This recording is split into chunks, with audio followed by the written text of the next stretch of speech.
کوکمون دو سول دو هستیم. اول برابر با بی بمول در تیونر کوک شده، سی بمول در این قطعه داریم.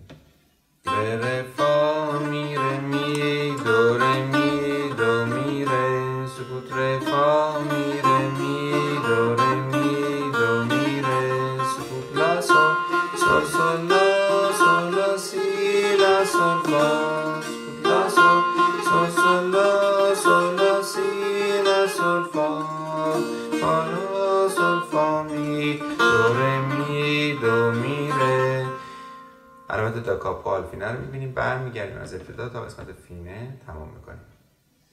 نوایی نوایی نوایی نوایی جوانی بگذرد تو قدرش ندانی، غمت در مهان خانه دل نشیند، غمت در مهان خانه دل نشیند، برازی که لیلی به من